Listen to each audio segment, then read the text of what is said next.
Hi all welcome to ടൂസ് academy. അപ്പോൾ നമ്മൾ ഇന്നത്തെ വീഡിയോയിൽ ഡിസ്കസ് ചെയ്യുന്നത് സയൻസ് എക്സാമിന് കടന്നു വരുന്ന ന്യൂ ടൈപ്പ് ഓഫ് ക്വസ്റ്റ്യൻസ്, പുതിയ പാറ്റേൺ ക്വസ്റ്റ്യൻസിനെ പരിചയപ്പെടുകയാണ്. റീസെൻ്റ് ആയിട്ടുള്ള എക്സാംസിൽ ഇപ്പോൾ തൊട്ട് കഴിഞ്ഞ എക്സാമിൽ നിന്നുള്ള ക്വസ്റ്റ്യൻ തന്നെയാണ് ഞാൻ ഇതിനു വേണ്ടി സെലക്ട് ചെയ്തിരിക്കുന്നത്. അപ്പോൾ നിങ്ങൾക്ക് ചേഞ്ച് ചെയ്യുന്ന ട്രെൻഡുകൾ മനസ്സിലാക്കി എക്സാമിന് അപ്രോച്ച് ചെയ്യാൻ ഈ ഒരു വീഡിയോ ഹെൽപ്പ് ചെയ്യും കേട്ടോ. അപ്പോൾ നമുക്ക് ക്വസ്റ്റ്യനിലേക്ക് ഡയറക്റ്റ് ആയിട്ട് നമുക്ക് ക്വസ്റ്റ്യനിലേക്ക് തന്നെ പോവാം. ഓക്കെ, അപ്പൊ നോക്കുക, അസാധാരണമായ ശരീര താപനില കുറയ്ക്കാൻ ഉപയോഗിക്കുന്ന ഔഷധം ഏതാണ് എന്നാണ് ചോദിച്ചിരിക്കുന്നത്.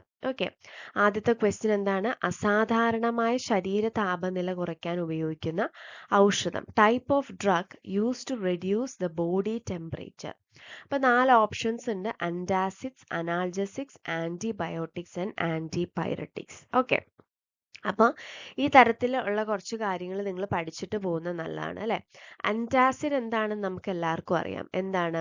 Substance that neutralise excess acid in the stomach അല്ലേ. നമുക്ക് അൾസറിന്റെ ഒക്കെ ഇഷ്യൂസ് ഒക്കെ വരുമ്പോൾ നമുക്ക് അന്റാസിഡുകളാണ് തരാറ് അല്ലേ.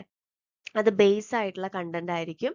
നമ്മുടെ വയറ്റിൽ ആസിഡിന്റെ കണ്ടന്റ് കൂടുമ്പം അൾസർ പോലുള്ള അസിഡിറ്റി അസുഖങ്ങൾ വരും അല്ലെ. അപ്പൊ അതുകൊണ്ട് അതിനെ ന്യൂട്രലൈസ് ചെയ്യാൻ വേണ്ടിയിട്ട് അന്റാസിഡുകൾ തരും നമുക്ക് അല്ലെ. ഇനി അനാൽജസിക്സ് എന്താണ്? Drugs that relief pain without causing loss of consciousness. നമ്മുടെ ബോധം നശിക്കാതെ തന്നെ ഒരു പെയിൻ റെഡ്യൂസ് ചെയ്യുന്നതാണ് അനാൽജസിക്സ് എന്ന് പറഞ്ഞു കഴിഞ്ഞാൽ. ആന്റിബയോട്ടിക് എന്താണ്? Drugs that kill or inhibit the growth of micro organism അല്ലെ.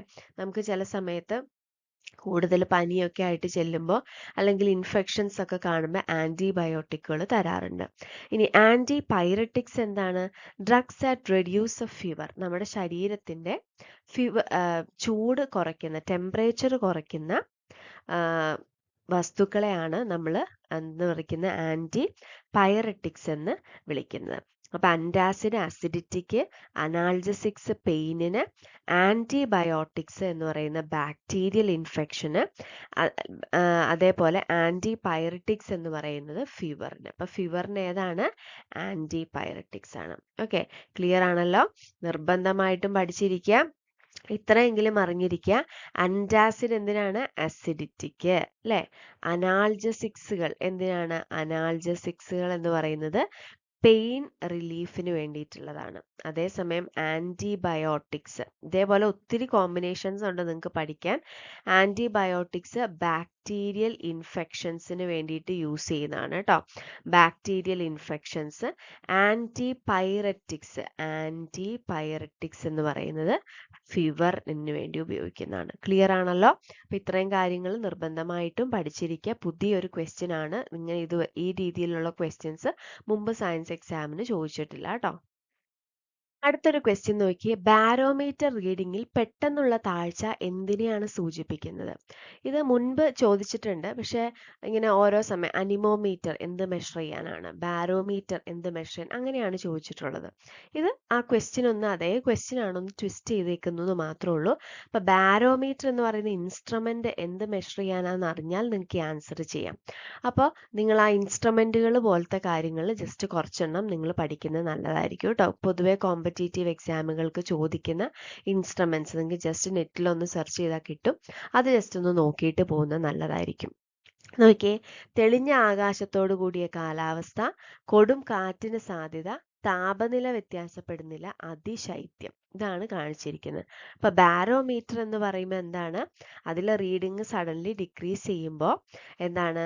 അറ്റ്മോസ്ഫിയറിക് പ്രഷർ ഡ്രോപ്പ് ചെയ്യാന്നാണ് അതിന്റെ അർത്ഥം. അതായത് ഒരു ലോ പ്രഷർ സിസ്റ്റം ഡെവലപ്പ് ചെയ്യുന്നുണ്ട്. അപ്പൊ ഇതൊക്കെ ആയിട്ട് ബന്ധപ്പെട്ട കാര്യം എന്താണ്? സ്റ്റോം ആണ് അല്ലെ.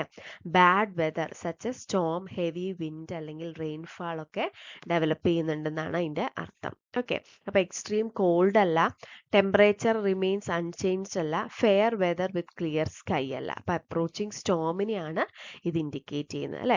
അപ്പം ഡയറക്റ്റ് ആയിട്ട് ചോദിക്കുന്ന ചോദ്യം ഒന്ന് വളഞ്ഞു ചോദിച്ചു എന്നേ ഉള്ളൂ, പക്ഷെ പഠിച്ചു വെക്കുക. ഇതൊരു പുതിയ പാറ്റേൺ ആണ്. അപ്പൊ ഇങ്ങനത്തെ ക്വസ്റ്റ്യൻ കണ്ട് നിങ്ങൾ ടെൻഷൻ അടിക്കേണ്ട. ഓപ്ഷൻസ് വായിക്കുമ്പോൾ നിങ്ങൾക്ക് കറക്റ്റ് ആയിട്ടുള്ള ആൻസറിലേക്ക് എത്താൻ പറ്റും. ആ ഇൻസ്ട്രുമെന്റ് എന്തിനാണ് ഉപയോഗിക്കുന്നതെന്ന് അറിഞ്ഞാൽ നിങ്ങൾക്ക് കറക്റ്റ് ആയിട്ട് എത്താൻ പറ്റും. ഓക്കെ. അടുത്തൊരു ക്വസ്റ്റ്യൻ ആണ്, which component of liquid air is obtained first during the fractional distillation. അപ്പൊ ആൻസർ ഏതാണ്? നൈട്രജൻ ആണ് കേട്ടോ. അപ്പം നൈട്രജൻ എന്ന് പറയുന്ന 196 ഡിഗ്രി സെൽഷ്യസിൽ ലോവസ്റ്റ് ബോയിലിംഗ് പോയിന്റ് കിട്ടുന്നതാണ്. Argon 186 degree Celsius, oxygen 183 degree Celsius, അങ്ങനെ പോവും. പക്ഷെ നിങ്ങൾ ഇത് മാത്രം നോക്കുക, nitrogen has A lowest boiling point. Okay, അപ്പോൾ നൈട്രജനെ നോക്കി വെക്കുക, മീൻസ് ഇത് പുതിയൊരു ക്വസ്റ്റ്യൻ ആണ്. അപ്പോൾ ഫ്രാക്ഷണൽ ഡിസ്റ്റിലേഷൻ, അപ്പം മെത്തേഡ്സ് ഓഫ് സെപ്പറേഷൻ എന്ന് പറയുന്ന ടോപ്പിക് ആണ് നിങ്ങൾ ഇതിൽ നിന്ന് എടുക്കേണ്ടത് കേട്ടോ. Methods of separation, methods of സെപ്പറേഷനിൽ നിന്ന് അപ്പം നമുക്ക് ക്വസ്റ്റ്യൻസ് വരുന്നുണ്ട്. അപ്പോൾ ഫ്രാക്ഷണൽ ഡിസ്റ്റിലേഷനിൽ ആദ്യമായിട്ട് വരുന്നത് ഏതാണ്? നൈട്രജൻ ആണ് അല്ലേ. അപ്പം പിന്നെ ഇതിൽ നിന്ന് ഒരു ക്വസ്റ്റ്യൻ ചോദിക്കാം, ഈ മെത്തേഡ്സ് ഓഫ് സെപ്പറേഷനിൽ ആദ്യം കിട്ടുന്ന element has highest boiling point, lowest boiling point, അങ്ങനെയൊക്കെ ചോദിക്കാം. അപ്പോൾ എന്താണ്? Has A lowest boiling point ആണ് കേട്ടോ. ആദ്യം കിട്ടുന്ന എലമെന്റിനായിരിക്കും ലോവസ്റ്റ് ബോയിലിംഗ് പോയിന്റ് എന്ന് പറയുന്നത്. ഓക്കെ, ക്ലിയർ ആണല്ലോ. അപ്പോൾ ഈ ഒരു കാര്യങ്ങൾ ജസ്റ്റ് ഒന്ന് ഓർത്തിരിക്കുക. മെത്തേഡ്സ് ഓഫ് സെപ്പറേഷൻ എന്ന് പറയുന്ന ടോപ്പിക് പഠിച്ചിട്ട് പോകാൻ വേണ്ടി ശ്രദ്ധിക്കുക. ഓക്കെ, അടുത്തൊരു ക്വസ്റ്റ്യൻ നോക്കി, ഇമ്പോർട്ടൻ്റ് ആയിട്ടുള്ള ഒരു ക്വസ്റ്റ്യൻ ആണ്. ഒരു പ്രഷർ കുക്കർ ആഹാരം വേഗത്തിൽ പാകം ചെയ്യുന്നത് ഓക്കെ എന്തുകൊണ്ടായിരിക്കാം? ജലത്തിന്റെ താപനില സാധാരണ തിളയുന്നതിനേക്കാൾ വർദ്ധിക്കുന്നു, എല്ലാ താപവും ഉള്ളിൽ തന്നെ തങ്ങി നിൽക്കുന്നതിനാൽ, താപം കടന്നു പോകുന്നത് നിയന്ത്രിക്കുന്നതിനാൽ, ജലത്തിന്റെ തിളനില കുറയുന്നതിനാൽ. ഇങ്ങനെ 4 പോയിന്റുകൾ കൊടുത്തിട്ടുണ്ട്. അപ്പൊ നമുക്കറിയാം, നമ്മളൊരു ഓപ്പൺ വെസലിൽ വെള്ളം ബോയിൽ ചെയ്യുന്നത്, നോർമലി വെള്ളം ബോയിൽ ചെയ്യുന്നത് എത്രയാണ്? 100 ഡിഗ്രി സെൽഷ്യസിലാണ് അല്ലേ. അപ്പൊ പ്രഷർ കുക്കറിൽ നമ്മൾ എന്താ ചെയ്യുന്നത്? ഒരു ഓപ്പൺ വെസലിലെ സംഭവം പറയുന്നത്. എന്നാൽ പ്രഷർ കുക്കർ ക്ലോസ്ഡ് ആണ് അല്ലെ. അങ്ങനെ ക്ലോസ്ഡ് ആകുമ്പം അതിൽ നിന്ന് സ്റ്റീമിന് രക്ഷപ്പെട്ടു പോകാൻ പറ്റില്ല. അപ്പൊ അതുകൊണ്ട് തന്നെ അവിടെ എന്ത് സംഭവിക്കും? പ്രഷർ കുക്കർ എന്ന് പറയുമ്പോൾ തന്നെ നമുക്കറിയാം അതിൻ്റെ ഉള്ളിലെ പ്രഷർ അപ്പം എന്ത് ചെയ്യും? കൂടിക്കൊണ്ടിരിക്കും അല്ലെ. അപ്പൊ ഹൈ പ്രഷറിൽ boiling point of the water എന്ത് ചെയ്യും? അതാണ് ഇമ്പോർട്ടൻ്റ് ആയിട്ടുള്ള point. At high pressure boiling point of the water കൂടുകയല്ലേ ചെയ്യാം. അപ്പോൾ boiling point of water decrease എന്നുള്ള ഈ ഓപ്ഷൻ പോയി അല്ലേ. അപ്പോൾ അവിടെ നോക്കിയേ, ഡ്യൂ ടു ഹൈ പ്രഷറിൽ boiling point of water increases. 100 degree എന്നുള്ളത് 120 ഡിഗ്രി സെൽഷ്യസിലേക്കാവും. ഇതും ഒരു പല എക്സാമുകൾക്കും ചോദിച്ചിട്ടുള്ള ചോദ്യമാണ്. ഒരു പ്രഷർ കുക്കറിലെ ബോയിലിംഗ് പോയിന്റ് എത്രയാണ്? 120 ഡിഗ്രി സെൽഷ്യസ് ആണ് അല്ലേ. അപ്പോൾ since food cooks at a higher temperature it cooks faster. അപ്പോൾ ഒരു ഹയർ ടെമ്പറേച്ചറിൽ അത് കുക്ക് ചെയ്യപ്പെടുന്നതുകൊണ്ട് തന്നെ പെട്ടെന്ന് തന്നെ അത് കുക്ക് ചെയ്യപ്പെടുന്നു. അപ്പൊ ജലത്തിന്റെ താപനില സാധാരണ നിലയേക്കാൾ വർദ്ധിക്കുന്നു എന്നുള്ളതാണ് കറക്റ്റ് പോയിന്റ് കേട്ടോ. അതാണ് ഇമ്പോർട്ടൻ്റ് ആയിട്ടുള്ള അവിടുത്തെ പോയിന്റ്. അത് നോക്കുക, കറക്റ്റ് ആയിട്ട് ചൂസ് ചെയ്യാൻ പഠിക്കണം. അപ്പം എല്ലാ താപവും ഉള്ളിൽ തങ്ങി നിൽക്കുന്നതിനാൽ എന്നതൊക്കെ അതൊരു റീസൺ ആണ്. പക്ഷെ നോക്കുക, ഇമ്പോർട്ടൻ്റ് ആയിട്ടുള്ള കാര്യം ഏതാണ്? 4എണ്ണത്തിലും ഏറ്റവും ആപ്റ്റ് ആയിട്ടുള്ള നിങ്ങൾ ചൂസ് ചെയ്യാൻ ശ്രമിക്കാം. ഓക്കെ, അപ്പോൾ താപം എല്ലാം ഉള്ളിൽ നിൽക്കുന്നത് ക്ലോസ്ഡ് ആയതുകൊണ്ടാണ് പ്രഷർ കൂടുന്നത്. മീൻസ് എന്താ പറയുക, ഹൈ പ്രഷർ ആയതുകൊണ്ടാണ് ബോയിലിംഗ് പോയിന്റ് കൂടുന്നത്. കറക്റ്റ് ആയിട്ടുള്ള ആൻസർ ഇതാണ്. Temperature of the water increases beyond it's normal boiling point. അപ്പം ഇങ്ങനെ ഹൈ ടെമ്പറേച്ചറിൽ കുക്ക് ചെയ്യപ്പെടുന്നുണ്ട്, ഫാസ്റ്റ് ആയിട്ട് കുക്ക് ചെയ്യപ്പെടുന്നു. ഇതാണ് ആൻസർ. അപ്പം ഇത്തരത്തിലുള്ള ക്വസ്റ്റ്യനുകൾ ഇനിയും എക്സ്പെക്ട് ചെയ്യാം. നമ്മൾ ഡയറക്റ്റ് ആയിട്ട് ക്വസ്റ്റ്യൻ ആൻസർ എന്നുള്ള രീതിയിൽ നിന്ന് മാറിയിട്ട് കൂടുതൽ സ്റ്റേറ്റ്മെന്റ് ടൈപ്പ് ഓഫ് ഓപ്ഷൻസുകൾ വരുന്നു. അതിൽ നിന്ന് നമുക്കൊരു ചെറിയ 1-2 ഓപ്ഷനിൽ നമ്മൾ കൺഫ്യൂഷൻ ഉണ്ടാക്കുന്ന രീതിയിൽ അടുത്തടുത്ത ഓപ്ഷൻസ് തരുന്നു. കൺസെപ്റ്റുകളിലൊക്കെ ചെറിയ ക്ലാരിറ്റി മീൻസ് ചെറിയൊരു സാമ്യമുള്ള ഓപ്ഷനുകൾ തരുന്നു. അവിടെ നമ്മൾ ഡൗട്ട് അടുപ്പിക്കുന്നു തുടങ്ങിയ കാര്യങ്ങളൊക്കെ ഇപ്പോഴത്തെ എക്സാമിന്റെ പുതിയ ട്രെൻഡിലേക്ക് കയറി വരുന്നതാണ് കേട്ടോ. അപ്പോൾ അതൊക്കെ വളരെ കറക്റ്റായിട്ട് മാനേജ് ചെയ്യാന്നുള്ളതുള്ളൂ. അങ്ങനെ മാനേജ് ചെയ്യണം എന്നുണ്ടെങ്കിൽ നമ്മൾ മാക്സിമം ക്വസ്റ്റ്യൻസുകളൊക്കെ ചെയ്ത് നോക്കിയിട്ട് പോവാം. ഓക്കെ, അപ്പൊ അടുത്ത ക്വസ്റ്റ്യൻ നോക്കുക. എന്തുകൊണ്ടാണ് ഭൂമിയിൽ നിന്ന് ചന്ദ്രന്റെ ഒരു വശം മാത്രം നമുക്ക് കാണാൻ കഴിയുന്നത്? ഇമ്പോർട്ടൻ്റ് ആയിട്ടുള്ള ഒരു ക്വസ്റ്റ്യൻ ആണ്. മുമ്പ് ഇതുവരെ ചോദിക്കാത്ത ഒരു ക്വസ്റ്റ്യൻ ആ ഒരു ഏരിയയുമാണ്. നോക്കുക, എന്തുകൊണ്ടാണ് ഭൂമിയിൽ നിന്ന് ചന്ദ്രന്റെ ഒരു വശം മാത്രം നമുക്ക് കാണാൻ പറ്റുന്നത് അല്ലെ. അപ്പം ഈ 27.3 ഡേയ്സ് എന്ന് പറയുന്ന ഡേയ്സിന് ഒരു പ്രത്യേകതയുണ്ട്. എന്താണ് 27.3 ഡേയ്സ് എന്ന് പറഞ്ഞു കഴിഞ്ഞാൽ? അതായത് സെയിം എമൗണ്ട് ഓഫ് ടൈം ആണ് മൂൺ എടുക്കുന്നത്. എന്തിന്? റൊട്ടേഷന് വേണ്ടിയിട്ടും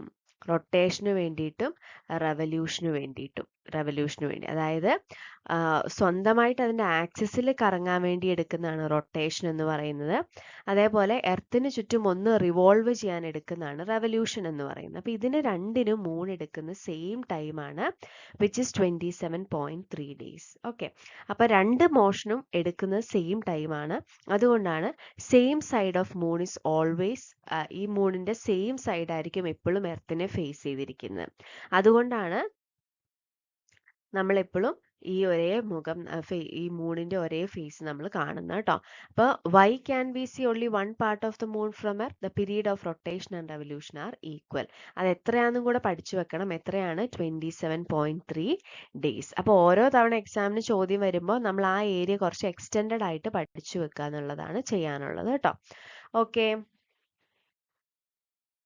ഓക്കെ, അപ്പം നമ്മൾ കുറച്ച് പുതിയ പാറ്റേണിൽ വരുന്ന ക്വസ്റ്റ്യൻസ് ആണ് ഈ ഒരു വീഡിയോയിൽ ഡിസ്കസ് ചെയ്തത്. എല്ലാവർക്കും ഇത് യൂസ്ഫുൾ ആയി എന്ന് വിചാരിക്കുന്നു കേട്ടോ. അപ്പം നന്നായിട്ട് എക്സാമിന് വേണ്ടിയിട്ട് പ്രിപ്പയർ ചെയ്യുക.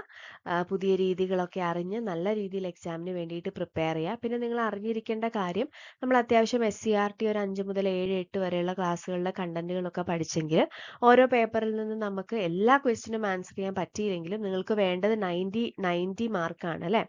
90 മാർക്കാണ് കട്ട് ഓഫിന് വേണ്ടത്. അപ്പോൾ സയൻസിൻ്റെ ഭാഗത്തു നിന്നൊക്കെ നിങ്ങൾക്ക് അത്യാവശ്യം ക്വസ്റ്റ്യനുകൾ നിങ്ങൾക്ക് ആൻസർ ചെയ്യാൻ പറ്റും. പിന്നെ ഇതേപോലെയുള്ള ന്യൂ പാറ്റേൺ ക്വസ്റ്റ്യൻസുകൾ തീർച്ചയായിട്ടും എക്സാമിന് കാണും. അപ്പോൾ 30 മാർക്കിൻ്റെ ഒരു ക്വസ്റ്റ്യനിൽ 30ഉം നിങ്ങൾക്ക് ആൻസർ ചെയ്യാൻ പറ്റിക്കോണം എന്നില്ല. അപ്പോൾ ചെയ്യേണ്ടത്, നിങ്ങൾ പഠിച്ചിരിക്കുന്ന ഭാഗം വളരെ കൃത്യമായിട്ട് പഠിക്കുക. അതേപോലെ തന്നെ ഇതേപോലെ ന്യൂ പാറ്റേൺ ക്വസ്റ്റ്യൻസ് ഒക്കെ നമ്മൾ വീഡിയോ ആയിട്ട് ചെയ്യുമ്പോൾ അത്തരം ക്വസ്റ്റ്യൻസുകളൊക്കെ ഒന്ന് നോക്കി വെക്കുക. കാരണം ഇവർ ഓരോ തവണ ന്യൂ പാറ്റേൺ എന്ന് പറയുന്നത് നമ്മൾ അത്ര പരിചിതമല്ലാത്ത, എക്സ്പെക്ട് ചെയ്യാത്ത ഏരിയാസിൽ നിന്ന് വരുമ്പോൾ നമുക്കതെല്ലാം മാനേജ് ചെയ്യാൻ പറ്റിക്കോണം എന്നില്ല. അപ്പോൾ നമുക്ക് ചെയ്യാൻ പറ്റുന്നത്, നിങ്ങൾ പഠിക്കുന്ന ഏരിയാസ് സ്ട്രോങ് ആയിട്ട് പഠിക്കുക. അതിൽ നിന്ന് വരുന്ന ക്വസ്റ്റ്യൻസുകൾ ഒരിക്കലും തെറ്റിക്കാതെ കറക്റ്റായിട്ട് ചെയ്യാം. അപ്പോൾ നമ്മൾ ടോസ് അക്കാഡമിയിൽ കൃത്യമായിട്ട് SCERT ബേസ്ഡ് ആയിട്ടുള്ള ക്ലാസ്സുകൾ കൊടുക്കുന്നുണ്ട്.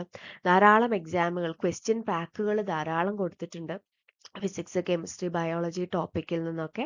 അപ്പോൾ ഇതെല്ലാം നിങ്ങൾക്ക് യൂസ്ഫുൾ ആയിരിക്കും തീർച്ചയായിട്ടും. അപ്പം എല്ലാവർക്കും ടോസ് അക്കാഡമിയുടെ വക ഈ കേട്ടറ്റ് എക്സാമിൻ്റെ വിജയാശംസകൾ നേരുന്നു. Thank you.